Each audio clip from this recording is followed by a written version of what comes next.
Okay, so here we are today. So I just want to say good afternoon for the beautiful people in US and in Canada.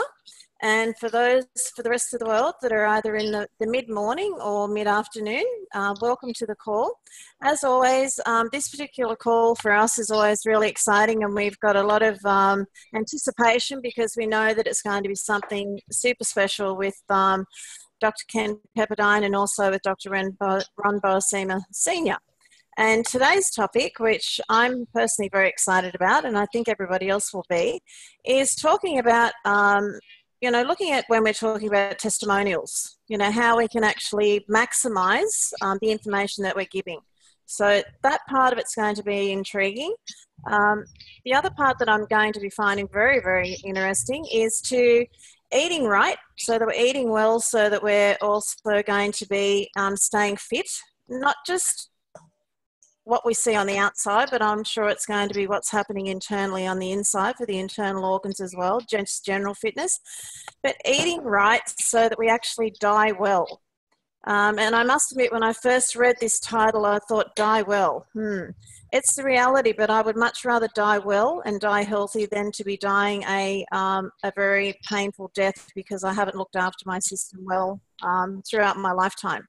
So I'm envisioning that this is possibly where we're heading with it. So I just want to welcome Ken and Ron, and I thank you very much. I want to welcome my co-hosts Lee and Debbie as the Fab Five. And I want to really thank everybody for coming onto these calls because you really do make a difference. Having you on here and then being able to get you to ask us questions towards the end is always insightful too, because you bring up things that we possibly don't think about.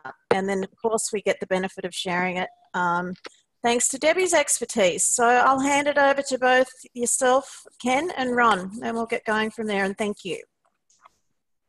Ron, do you want to start off with something?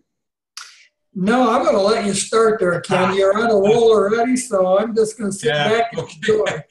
No more limericks. That actual quote came from the book, The Plant Paradox, and it was a Chinese holobiome, that is gut bacteria researcher, who said, and in perfect Chinese fashion, eat right, stay fit, live long, die quick, which makes sense to me. Eat right, stay fit, live long, die quick. Die in your sleep at a ripe old age. And that wouldn't that be a nice goal? So where do we begin? We can start with the testimony. We're kind of got two things to talk about, testimonials, and we're going to go revisit this for that, because this for that can't seem to be spoken about enough. Maybe we'll start with that and then get to the testimonial stuff, if that's okay. What prompted me to revisit it was that post by Dr. Scolio saying, okay, you guys, I cannot take any more emails and answer them. People asking me, will Clamex help this? Will Clamex help that? Will this get better? Should I do this? Should I do that? And I feel his frustration. I don't blame the people that are asking him, but I feel his frustration. And I'm sure Dr. Ahrens is in the same boat many times. And so how do we approach the this or that in a different way? Instead of saying, would Clamex be good for this? Would Clamex be good for that? Or Ambulin? And I thought, how could I sort of describe something that was a little bit simplistic, but would put the point across? And I thought, well, okay, let's imagine emailing your mechanic. My car won't start. My car won't start. Would gasoline help my car start? I heard about someone whose car was out of gasoline and the gasoline helped it start. So maybe I need gasoline. But isn't there a fuse somewhere? And if you replace that fuse, the car will start? Yeah, maybe I need the fuse. Yeah, oh, well, my sister had a friend whose battery was dead. And when she got a new battery, her car started beautiful. So battery, probably need a battery.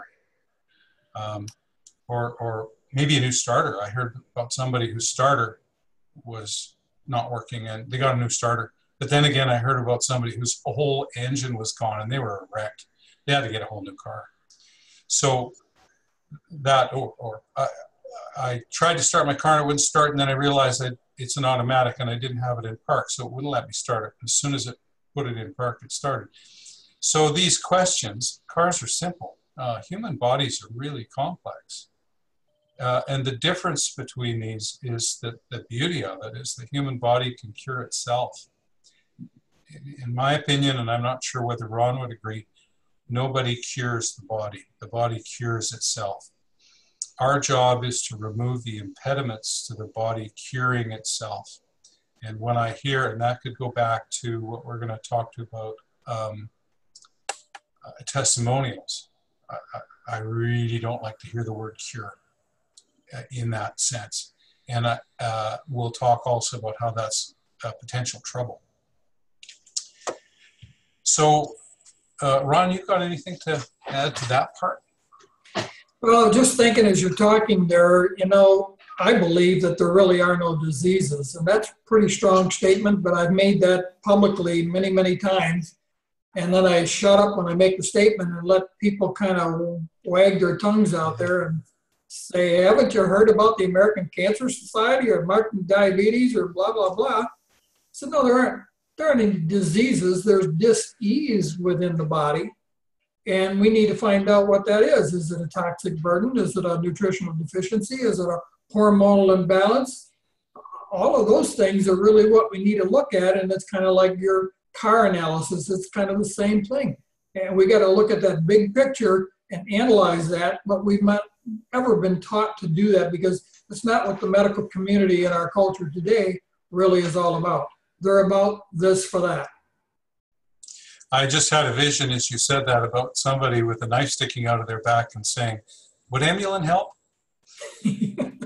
Well, yes, it would, but you should pull the knife out. Yeah, and really when I hear this for that question, what I'm hearing is somebody is invoking the medical paradigm. They're asking for a drug because that's the way drugs work. They make a drug for that, and a drug for this, and a drug for the other that, combinations of drugs for things. And I don't blame people for being lost because there has been billions of dollars spent on both advertising, and I went back and I couldn't remember them all. I don't watch a lot of TV anymore, but there was Dr. Marcus Welby, Joe Gannon, Doogie Howser, ER, Sade Elsewhere. All these television programs where a miracle came about within a half an hour or an hour. Somebody came in very sick and they, you know, some magical thing happened.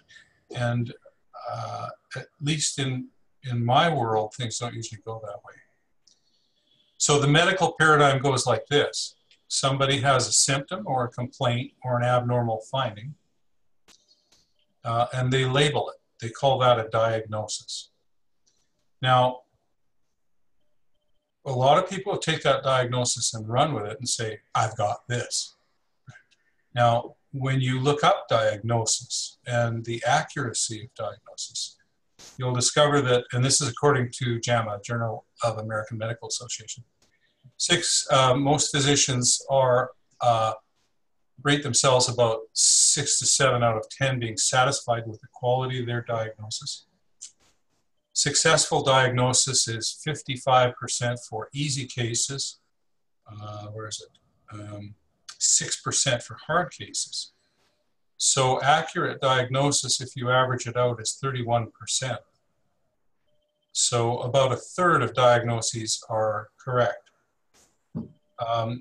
Interestingly, they also studied the patient's own self-diagnosis and found that they did better. They were 41% correct, which is interesting. Boyd's Pathology, which is a medical pathology book, one of the first things it tells you as you read the book is that the patient will tell you 80% of what you need to hear to make an accurate diagnosis if you stop and listen and ask questions. But that sometimes doesn't happen. And I think this 41% accuracy for patients is we can thank Dr. Google, because Dr. Google answers a lot of questions. And I love it when people come in with well, I Googled it and I think I've got this. And usually they don't, but it sure is a nice opening to instruct them, because now they're saying, I want to know. So that's very good. Ron, you got anything to say? Well, Ken, what you're saying there is so true. People are looking for what their condition is rather than what are they lacking that brought that condition about. And they don't go there. That's the sad thing. We're not trained to think about, gee, I wonder if I've had enough water today, or, I've got a headache, or did I have enough food today? Maybe I'm dealing with low blood sugar. But right away, it's what do I reach for to treat that condition or symptom, rather than go for what am I missing? And that's I think you and I both share that frustration along with Dr. Scoglio and Dr. Ahrens. We got to stop and really think about what we're missing, but that's not what we're trained to do, because when you listen to the 60-second commercial on television for a drug, they show beautiful people with rashes, and then they start to say, well, that's a sad, sad thing. But boy, if you take this drug, but there might be some serious side effects that could lead to your death, but then it ends up after 60 seconds. We don't need to wait the whole half hour or the hour for Marcus Welby. In 60 seconds, we know the answer. But it's not the answer. It's the problem. Yeah, and the vast majority of those treatments are for symptoms. It's the symptoms that bring the people into the office. And the symptoms are like the top of the iceberg. That's smart. I just said something smart. The other thing I was going to mention was that 70 to 80% of complaints get better naturally. The body heals itself. So we get over colds, we get over nosebleeds, we get over bruises, we get over cuts and scratches. We get over a lot of stuff with no help. Although some of us choose to take something to mask pain, to mask symptoms, not realizing that that is uncorking another genie out of the bottle of side effects that are more like grains of sand. That every Tylenol is a grain of sand towards poor gut health and internal organ trouble. But we just don't realize it. Can I ask, just say something to both of you there so you can continue on with this, is that something that's coming through really loud and clear, and it is personal, but you see it time and time again over the years, even with the businesses that I've been involved with, is that us as human beings, we're conditioned. We're conditioned from a young child that if we've got something ill, it's go to the doctor. And you're conditioned to, we need to take this drug. It's slowly starting to change, I believe, that it's still very a difficult thing to change how people feel, because in some cases, I think people want to be sick. Like if they get a diagnosis, they can then say, I've got such and such, so I've got to take these drugs. Instead of looking back into the past and thinking, well, how did this happen? Like, how can I change what I'm doing in my lifestyle so that I can help myself with these symptoms? But we are so conditioned that when we get sick, we go straight to the doctor, and that's the right answer on where to go. And modern medicine has its place, but I am listening to what you guys are saying, that everybody is so different and our systems adjust and we need to change the doses, and that, yes, we're in dis-ease. Like our systems aren't happy, but it doesn't mean to say that we have to take a scripted drug all the time. And it's because we are conditioned. So how do we unravel that? That's the challenge, Jackie, and that's exactly what we're trying to talk about. I can hear Ron nodding his head too. I'm just kidding. Yeah, exactly. I came up with an interesting statistic. There's a pharmaceutical company called Mallinckrodt that makes something called Actar gel. Debbie, you may know what that is. It's to treat infantile spasm. Well, the price of that in 2001 was $40 a dose. It is now $38,892 a dose. Yet in Europe, it's $8 a vial. So it's gangsterism in many cases, and we are being pulled along with the threat of death and illness. The threat that we have something very serious is it gets our attention, and we want to take something for that. We want to swallow the cure. Most cures you swallow. How many, or there's some nasal sprays and injections, but most 95% of the cures are something you swallow. And usually that's a cure for this bad stuff that you swallowed before. So it's hard. And now medicine will give a medication or a surgery or occasionally advice, like stop smoking or lose weight, but that's about all they've got, I think. Psychological counseling and other things. I brought along an ancient Merck manual. That's a little book by Merck Pharmaceutical, where you can go through the systems of the body and label your diagnosis. And then there is the CPS in Canada, the PDR in the US, where you can look up the appropriate drug for that diagnosis. So it's, you know, it's all on computer now. So people are educating themselves. So Jackie, I think there's hope, but we keep going to that place. Well, I don't like this. My runny nose is inconvenient. So I want something that's going to make my life more convenient. And we're getting that way. We're getting oriented that way. And so we'll opt for the most convenient thing. And the most convenient thing isn't always the right thing. You know, Ken, what you're saying is so true. And we're living in a microwave society where we get instant results for everything.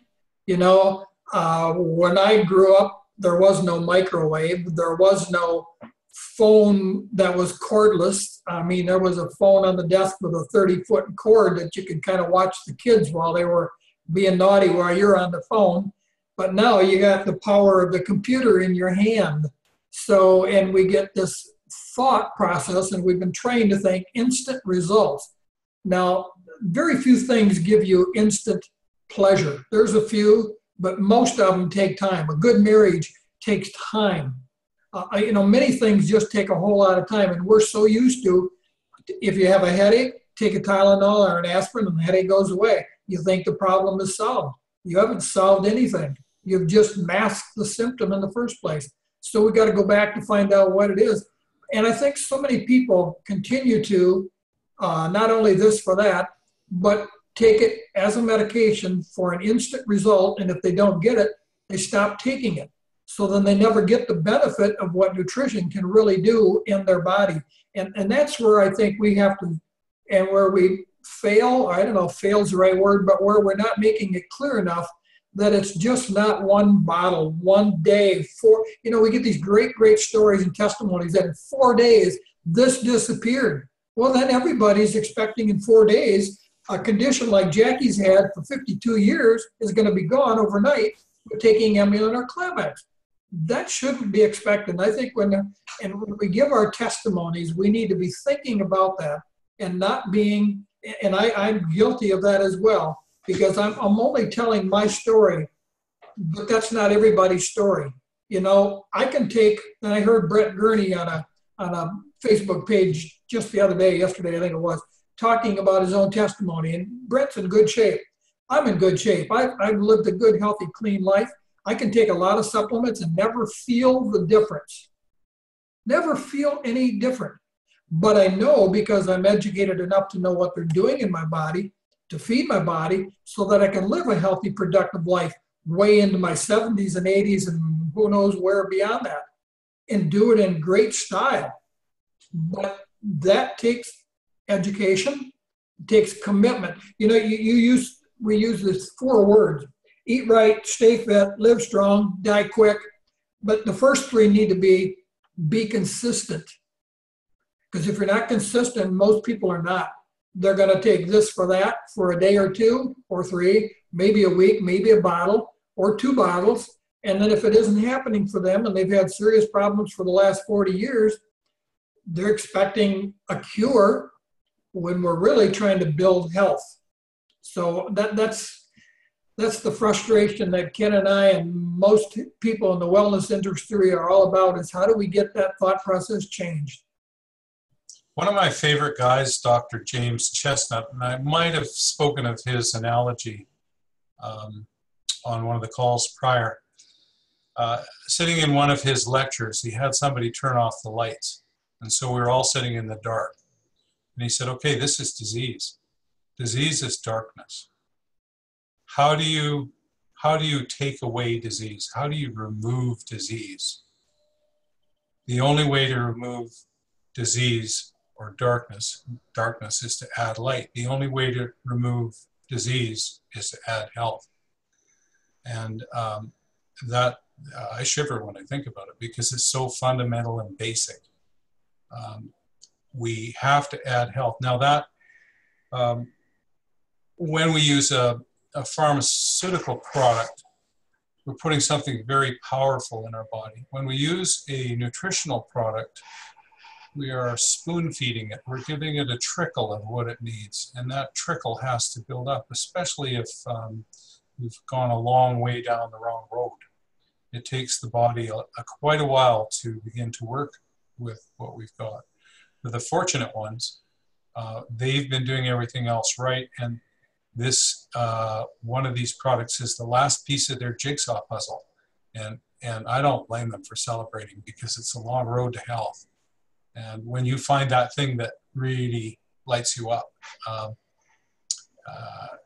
we should celebrate it. We should celebrate it with a testimonial. But we must be aware that it isn't the same for everyone. I guess we could go into that if you want to go into the testimonial thing. Jackie, have you got anything to say for us? I have, yeah. A couple of things I wanted to say to you was that, and I'm not taking this personally either, Ron, at all, so by responding to this, in regards to my testimonial, one thing that I always do make sure, and I try and teach people within the group that, I believe that we've got the best health management system on the state of this earth. But what you need to make sure that you're aware of, every single disorder that I have been diagnosed with, I still have. It's still there. It hasn't gone anywhere. But what I am doing, I'm managing my body so it's not in as much disease. So the symptoms that I was dealing with before that had me crippled are no longer controlling my life because I have made some adjustments. I've got these brilliant products with Amulin and Climax that have made the difference. But I've also made some lifestyle changes. Although I was extremely diligent in that area anyway, this has just really made the big difference. But I really emphasize to people that I am not cured. I have not been healed. I just have this management system where my symptoms are now reduced to where my lifestyle and my way of living is a lot healthier. And therefore my body isn't in disease and I'm a happier person in general.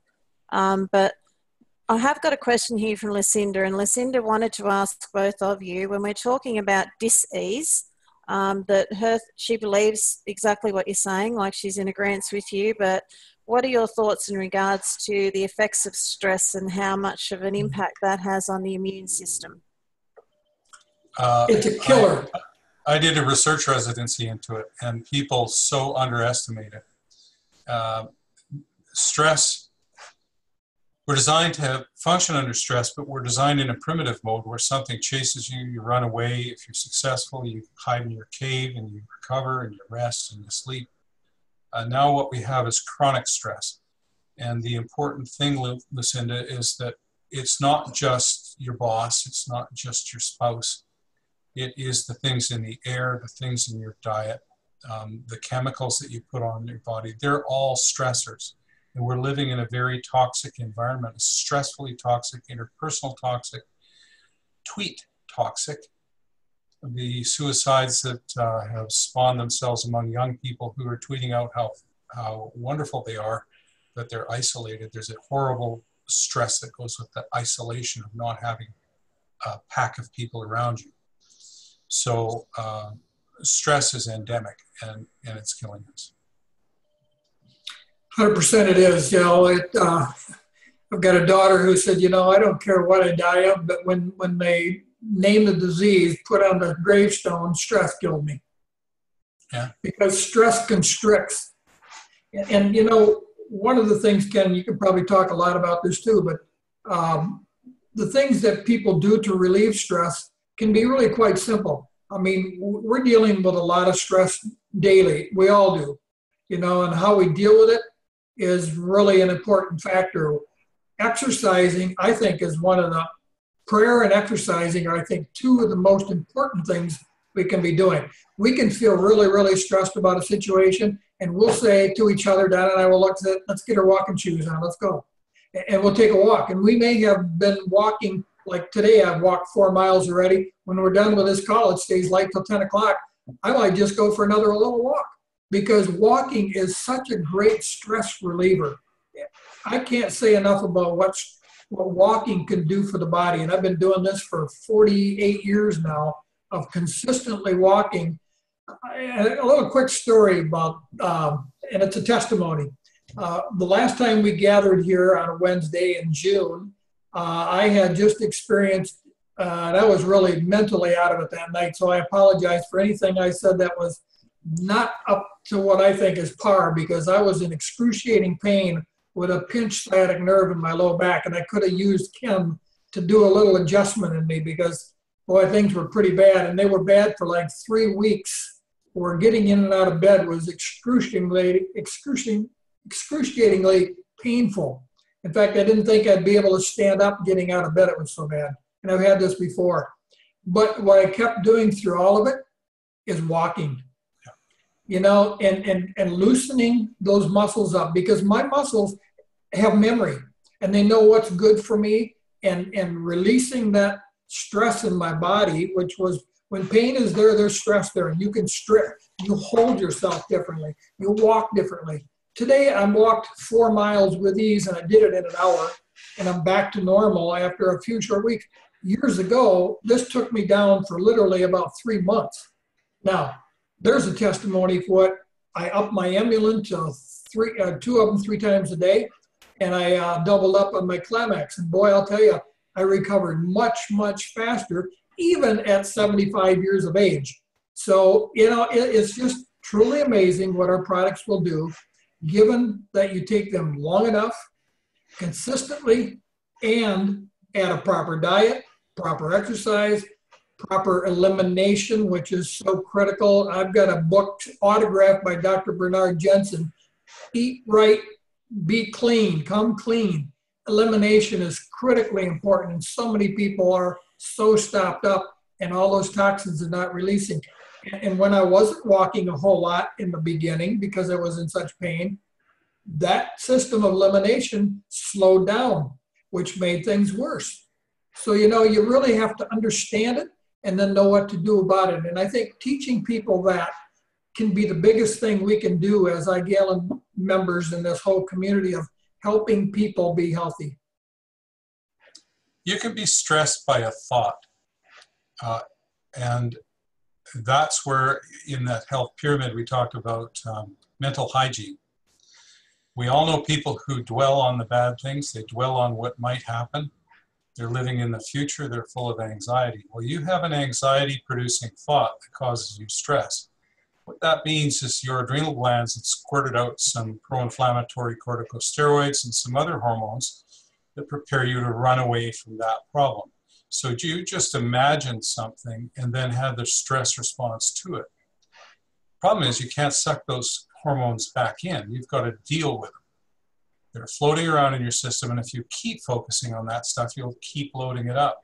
The best way to get rid of those things is to metabolize them. I had a perfect example in the office a while ago. A woman and her daughter decided to take up boxing.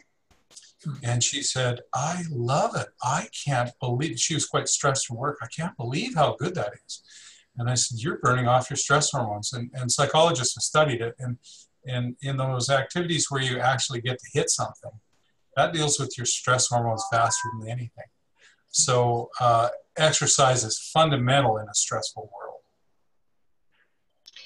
Could I add something to that? Everybody thinks about stress as a negative, things happening, negative things happening. There's such a thing as positive stress. And you don't suffer from it probably as much as the negative, but the positive stress is when people are so upbeat all the time and they're go, go, go, and they're happy, and that also uses up a lot of energy in the body and depletes the adrenals. So positive stress, if somebody's under constant situations where they have to be upbeat and going, they're enjoying themselves, that is also still a stressor in the body when they need more, you know, more of the nutrients that they're taking for fuel. So just wanted to add that. Yeah, Dr. Hans Selye, who is the master of stress, he was nominated for, I think, 7 or 9 Nobel Prizes, never got one, the poor guy. He wrote a book called Stress or Distress. And so there's good stress, there's bad stress. And so we want to I mean, when we exercise hard, we stress ourselves and our body responds accordingly by getting stronger. Bruce Lipton, who's a cell biologist, wrote a book called The Biology of Belief, brilliant stuff, said you can either heal or defend yourself, but you can't do both at the same time. So if you spend your whole life defending yourself, you're not healing yourself and your body will break down.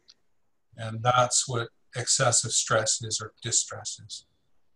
You know, Ken, one of the things that you're reminding me of is my mentor and friend who's now no longer with us, Dr. Robert Preston, said his favorite word was balance. And I think that is such a key thing. You know, today I was out with the kids. I drive a van picking up kids after school through the school year. In the summertime, we have field trips a couple times a week, and we went blueberry picking today. So I'm a little bit pink up on top because I was out in the sun. Had a great time with them. But afterwards, we all got to have an ice cream. Now, normally I don't do ice cream. It's maybe twice a year. I mean, it was fun. I enjoyed it with the kids. It didn't really taste that great like it used to years ago when you did it all the time. But it's finding that balance. You know, you can live life, you can enjoy it, and even have some poor dietary things now and then. But it's all about finding the right balance, and too much exercise, like people I think that run marathons, I think that's a little bit crazy. I think that's a huge stressor on the body. But, you know, doing something like walking consistently, swimming, whatever, we've got to find the balance. And I think when we do that, we're going to have a whole lot better life. And the medical word for that is homeostasis. The body has systems designed to keep itself in balance. And when we do a lot of these wrong things, be they stress, be they chemical things, we drive ourselves out of homeostasis and we can no longer stay healthy. So we lose our balance. Can I add something to both of you two there through having the fitness center over the years, and again, it's a personal issue as well, through a lot of psychologists, psychiatrists, through pain management clinics over the years. I was very fortunate to come across one lady, and it stuck in my mind, and I then used to pass this knowledge on to people as they came through the fitness center, and it was a rehabilitation center as well. It was routine. And routine, regardless of what state that you are in, is to get up, same time in the morning, get out and get some fresh air, let your serotonin levels be stimulated so they're getting picked up because the natural sunlight or the cloud, whatever it may be, is hitting your skin. Get out and walk. And one of the very strong things that came through was that through exercise, of being somebody that's been involved in that industry all of my life, that is the main thing that's carried me through to get me through, to keep my power of mind and the strength of my mind in a good place, even when it's been in the darkest of places. I've been able to get it back up again and show other people the same pathway, is to get a routine, to get out of bed at the same time and get outside as soon as you quickly can to get the natural sunlight going and get your serotonin levels up. So you start to feel good. So you're not sitting in that well of negativity, because it's easy to stay there. And then that starts to help the process to go forward. I don't know what you both think, but it's certainly made a huge difference for a lot of people. Exercise isn't always convenient, and we become a convenient society. We want to, if people could buy exercise, my God, you'd be a trillionaire. And so we're fortunate in that we live on this little island. We have to schlep our groceries over by boat. My wife puts 3 Rubbermaids full of groceries on a 2-wheel dolly and pushes them up a dock into a golf cart across the island, carries them into the house. And that's inconvenient. But my God, she is never going to get osteoporosis. So that activity, when I have to do a lot more walking just in my daily routine, just because of where we live. And some people would look at that as inconvenient. I'm thinking, no, it's great. It's built in. You're getting built-in exercise. You're getting the fresh air, etc. So I agree with you totally, Jackie. Should we? Go ahead, Ron. I was just thinking too about the sunlight. You know, we live in Holland, Michigan, and Holland, Michigan is right about, well, 6 miles from Lake Michigan. And we get a lot of cloudy weather here. The second cloudiest place in the United States is Holland, Michigan. The other is in Gig Harbor, Washington, or somewhere out in that area. But yeah, so, you know, getting sunlight, we love the sun. And the only thing we use on our skin is coconut oil. And today when I was out with these kids, they're all standing out in the parking lot and they're all getting sprayed with all this chemical crap to protect them from something they need desperately that they're not getting. And they're putting poisons in their body. It absolutely drives me crazy. And there's nothing I can do about it because I can't talk to their parents. And that's kind of the requirements of what they do. They're getting out there and they don't want them getting a sunburn. So they're spraying these kids and the smell is horrendous. And it's, even sunglasses, you know, we're told to wear sunglasses. No, you want to even have your glasses off so that those light forces can get into your body. It is healthy. And the other night we were out at the state park at the beach. It was a beautiful night, and this lady's dealing with cancer that we know, and she's had a stem cell transplant, and she cannot be in the sun because the sun is going to kill her. And I thought, I don't quite understand that. And well, that's what they tell us. So, you know, it's a hard battle. Where I take it back to is, and I've never had this discussion with somebody about it, but how does sunlight cause cancer? And sunlight causes cancer via oxidative stress. It'll create a free radical, it'll knock an electron off, perhaps a piece of genetic material, cause a cascade of oxidative stress, which leads to cancer. Now, that is the first half of the equation. How do you deal with oxidative stress? Well, with a diet that's rich in phytochemicals, with things like amulin and Clamax, and all of those good things, so those blueberries that you picked, high vitamin C things, that all deals with oxidative stress. So on the one hand, I see the rise in cancer rates and they're blaming too much sun exposure in a creature that has lived under the sun with no protection for hundreds of thousands of years, but have recently become antioxidant deficient. So I see the rise of cancer as an antioxidant deficiency. You know, Ken, I've always used the illustration of, you think about the people who live down around the equator. Most of those people run around with very little clothes, if any, in some cases. They have no skin cancers. And where the people live up north, where the sun's not as great, like where we are in 45th parallel, basically, there's all this cancer. So what's the difference? You got to look at the diet. What's in the diet that's causing it? And they don't eat hydrogenated oils in their diet. We do. Yeah. And what does that do? Plug up the biggest organ of the skin, or the body, the skin, so that we're going to wind up with that oxidative stress causing the cancers. And guess what prevents a lot of cancer? Vitamin D.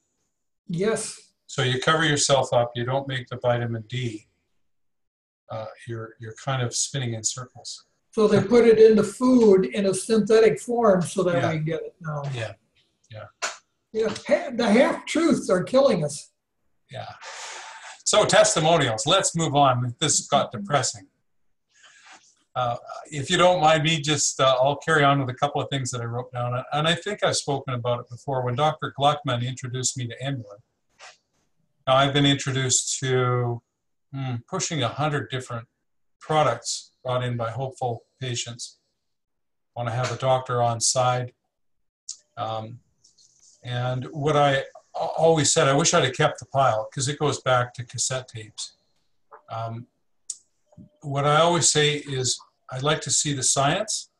I'd like to see the research. I'd like to know what's in this product.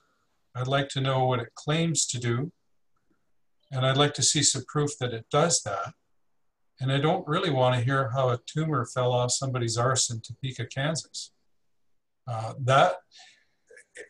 Testimonials, well, if you look at drug ads, those are paid for testimonials by actors. They're very well done. They spend a lot of money on them.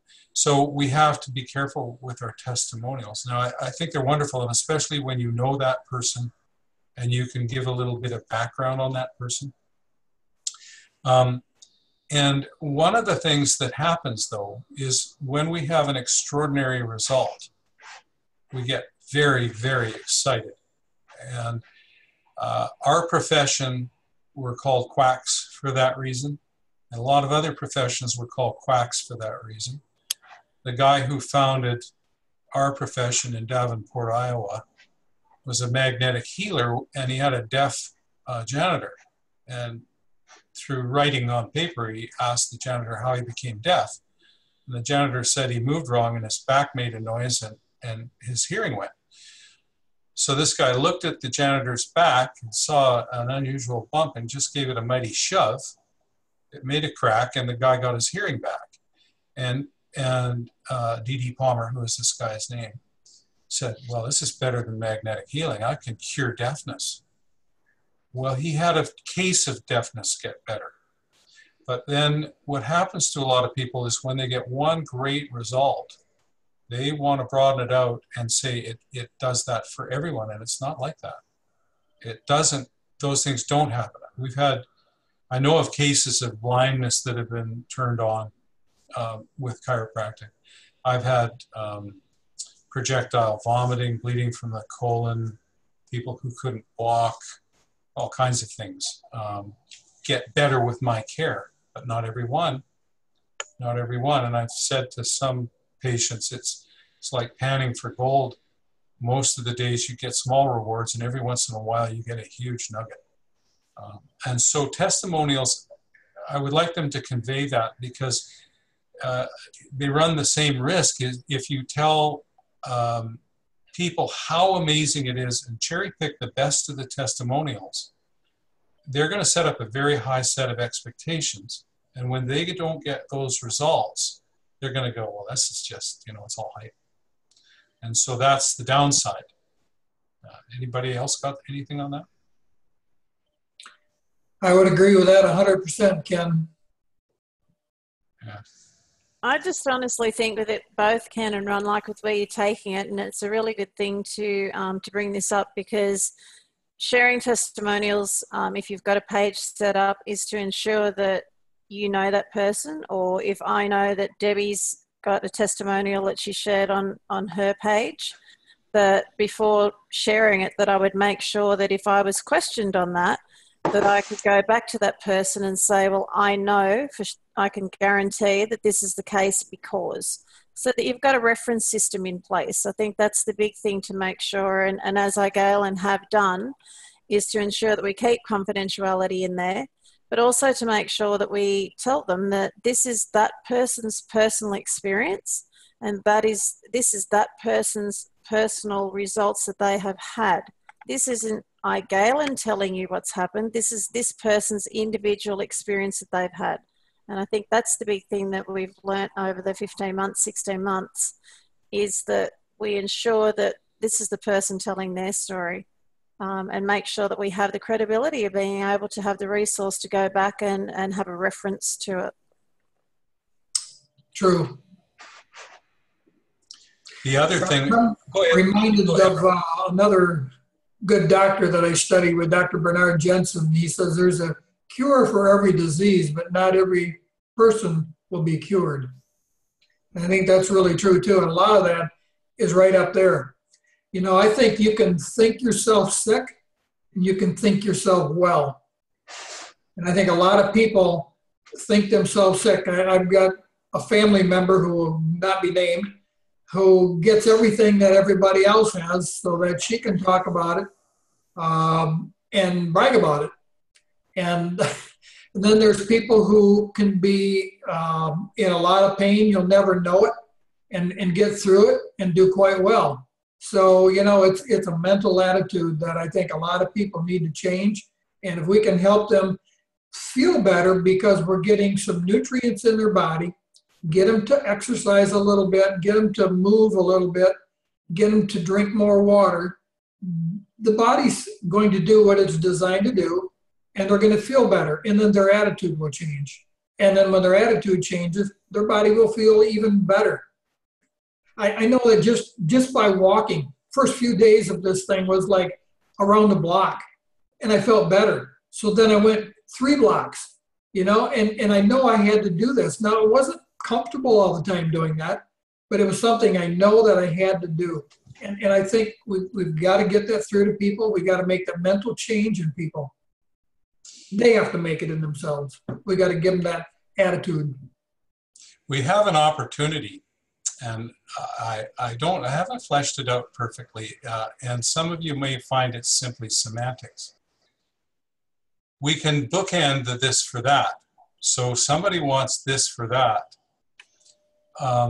We can change the semantics, and instead of saying Emulin can cure this or fix this, or it fixed this for somebody, or it fixed that for somebody, or Climax did, we can say it helped that person recover from that diagnosis, and it helped their body heal itself. And I think it gives me shivers, actually, to think in those terms, because that's correct. And I'm not sure, I don't think people would resist that, saying, we have something that will help your body heal itself. It may not be perfect, you may not be seeing rainbows or whatever, but this will enable the healing process, and you can begin to heal better using this.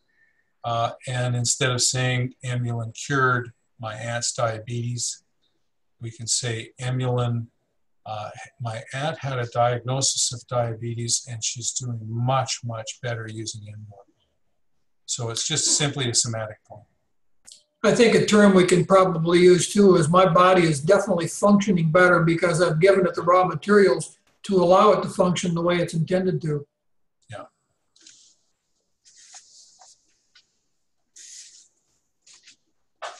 Can I actually ask, has anyone got any questions that they'd like to ask?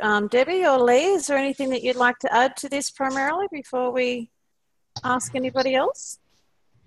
I would like to just add, I may have missed it because we had a flash hailstorm here that was just so loud. I thought windows were going to be breaking here, but maybe you talked about dosage, that pharmaceutical term dosage, when people will say, well, what's the dosage? And that's an important concept as well to get people thinking outside the medical model. Like people will say to me, well, what's the dosage of this? And I'll say, well, do you know if you have a condition, does your body need nutrition from 1 apple or a whole bag of apples? And they go, oh, right. So it's food. So you don't know what your body's going to need, but you can underdo because you maybe read the label, which is usually minimal, sometimes adequate, but sometimes minimal for what a condition is. And so, if you're under more stress, you have more health challenges, you need more of a dosage or a daily amount, just like your food. You don't just have a tiny bit of food if you're working out and, really your body needs that extra nutrition for extra things, and that includes healing. So as your body's trying to mend and heal, you can't give it the minimal amount of stuff to just keep you above the ground. When I know people really well, I say, like, pee or get off the pot. You don't just, take a tiny little bit and then say, oh, well, it didn't work for me. Well, maybe your body needed more nutrition because it's trying to heal more than someone else's body is. So you may have covered that about the whole dosage name, which I really don't like. Being a pharmacist, it just brings back all my history. And so that's a small point. That's a very, very good point. And to go back to my car analogy, it's like, well, I put a quart of gas in my car and it ran fine for a while. Yeah. I guess it doesn't work because it stopped again. Years ago. Well, here's the other thing about that. When people say, well, how long do I have to take this? My answer is, well, how long did you plan to eat? Like, are you just going to eat today and tomorrow, or do you think you'll eat till the end of your life? Oh, okay. Then they kind of get it. They put it into something they can relate to, right? Like, if you want to improve your health, then you eat better or take better things. If you want to stop doing that, don't expect the results to stay. So anyway, some people, you just have to put it into sort of a different visualization for them that they can wrap their head around. So Debbie, you make a great point that I've tried to make for years and years and years. You know, food is something your body needs forever. And aspirin is only if you have a headache for a time. And then when the headache goes away, do you continue to take aspirin? So if you have a headache all the time, is it an aspirin deficiency? No, it's not. exactly. So, yeah. And you got to make it so ridiculous that they go, duh. But there's when in my younger days, I was into drag racing until we found out we were pregnant with our first child, and that ended my drag racing career. But Sunoco gas stations, you could buy different quality of fuel, but Sunoco had like 260. That's, I forget the terminology of it all, but the octane level. And that was for high performance engines. So if you're trying to perform at a high level, you don't want to put in diesel fuel or the cheap stuff you can maybe run a Yugo on. You're running a Lamborghini, you're going to put the finest fuel in that thing to make it run perfectly and let it just purr. Well, how do you want your body to work? It's up to you. You have the choice. Not only that, but it is very hard to overdose on these products. So you can underdose, but it is very hard to overdose. And so in many cases, more might be better. Yes. You know, for the three of you, the four of you, all of us, I guess realistically too, one of the slides that I have in one of the presentations that I do, and it's just on inflammation. And it's in a pie chart, so it starts off as where you're at today, and it works in the circle, like the circle of life. So this unhappy person today, you know, and in 3 months' time, where are you going to be in 3 months? Where are you going to be in 6 months? Where are you going to be in 9 months? Where are you going to be in a year's time? It's going to take that long. How long do each blood cycle at 3 months? Where do you think you're going to see yourself in 3 months? But how long has it taken you to be in the state that you're in now? You're actually seeking help. Did it take 3 months? Did it take 6 months? Did it take 9 months? Was it 12 months? Has it been 5 years? Because whatever it has been, if it's been a 5-year or a 10-year, it's going to take time to unravel. So it's not going to happen in 3 months, 6 months. You may notice some symptoms change, but it's going to take time to unravel, and you need to make some changes because clearly what your choices have been to this point in time have not been good. Genetics may have a part in that play as well, which we're all aware of, but a lot of it are the choices that you've chosen in your lifestyle. So we need to look at unraveling it at a cellular level and by what you're putting into your mouth. So then therefore putting it into that pie chart and doing these presentations in that manner has been very powerful because they can relate to timeframes in blocks. And it's not unachievable that, okay, in 3 months' time, let's get you to 3 months. You've got 90 days. Let's see what we can do in 3 months for you to make some adjustments in what your choices are and see if we can get you feeling a little bit better. And then let's look what happens in 6 months, 9 months, 12 months. Do the reassessment on where you are today and then see what it is in 12 months' time. And are you going to be better? Who knows? You know, it's up to you as to what you choose to, what sort of choices you want to change. And those sorts of things seem to really help to, I think, just to give them that visual, which is what you are all talking about too in some areas. And it's good to remind people that the onset of symptoms was not the beginning of their disease. So people ask me all the time, what happened to my neck? I was just brushing my teeth and my neck went. And the best analogy I can think of is that it's like walking towards a cliff. The first 8 steps don't hurt at all, and then the 9th one kills you. So we're heading in that direction, and we finally take that last step, and now we have symptoms. Mm-hmm. It's like the people that, when they're talking about someone who had a heart attack, maybe passed away, they said, well, I just saw him last week, and he was fine. Yeah. No, he wasn't. He just didn't know he wasn't, or maybe was aware and didn't do anything. But, yeah. Not that instance. I read an interesting thing, and again, it was in Dr. Gundry's book, Plant Paradox. But he said more and more these days, what you stop eating is probably more important than what you start eating. And that's something to consider. And I'm stopping eating. It's getting a bit boring at times. Yeah. What I want to ask both of you, both Ken and Ron, we're heading into the hour. So is there anything that both of you would like to do an analysis on today's call? Is there anything that you would like to round this off with to finalise today's call before we ask anybody else, that you can leave us with something that's going to really, I guess, move us and make us really think? And as other people start to watch this in their own time, that they can sit back and it might be that lasting message that you leave here today that's going to make them stop and think about what they should consider doing. What I would say, and this probably is off base for most people, but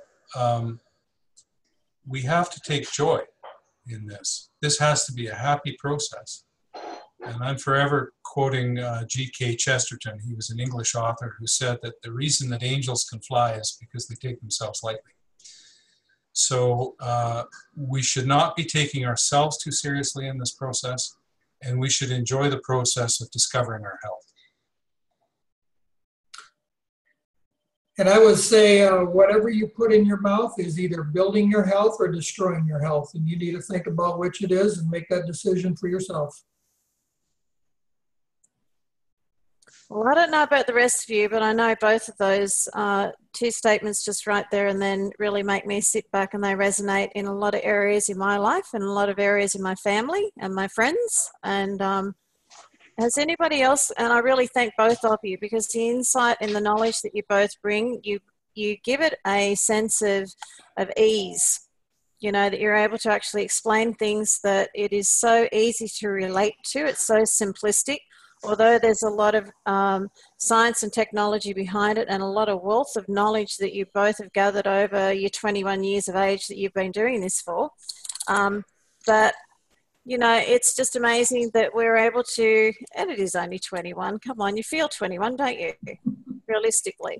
But, you know, we're able to utilise that knowledge and that experience and be able to share it amongst each other. And it's just, I thank both of you, because you really are brilliant. And you're just you both are a piece of gold for our Galen for what you give to us. And it's just invaluable. And I'm so, personally, I'm really grateful, and I know everybody else is. Has anybody got any questions that they'd like to ask before we do finish this up today? I don't have a question, but I want to thank both of you doctors for the wisdom you've shared with us today. It's extraordinarily helpful, I think, for all of us when we're talking to people about what we have. And it's certainly given me some great new insights. Thank you. Yeah. I just want to say thank you, both of you. You're great, and you're not that old either. It's all relative, isn't it? You got it, Toyota. And Jackie. Yes. Bev Ellis is down there. Get her up to the microphone there and ask her. I've already sent her a message on Messenger, so I've already done that. I'm already onto that. Right on. So on that note, I just want to thank everybody. And as I said to you before, next week, we always thank everybody for coming on board here. And I know other people listen to it outside of the time that they have, if they're not able to listen. But if you've got somebody that wants to come on and you believe that they have got something to provide insight to these calls, please let us know, because we're doing this for you guys. We're doing this globally to benefit everybody. This isn't about, you know, this Fab Five, as we've called ourselves, just for the laugh of it, just to give us a title. It is globally for our Galen. So if there's something that you specifically would like to have discussed, we can submit it into both the doctors, but also for people that we're looking for to bring them into the spotlight to talk about what their journey's been with IGAL. And if there's somebody that you believe that would really contribute and give us some insight to their journey that we could learn from, please put them forward. And also testimonials. We're always looking for testimonials that we can guarantee that are true. It's that person's personal journey, but we can also reference it. So that's pretty important to make sure, and we keep confidentiality in there as well if we are reading it on behalf of somebody. So with that, I just want to thank everybody, and please stay on board, and we will see you next week, because we do have testimonials next week. So this is going to give us some insight into making sure that we have some groundbreaking stories to tell. So thank you both, Ron, and thank you, Ken. Thank you, Debbie. Thank you, Lee, and thank you every single one of you for being on here today. Thanks, And Jackie. Thank you, Jackie. Good job again. And we'll Good night, see you all. next week. Right on it, guys. Take care, all.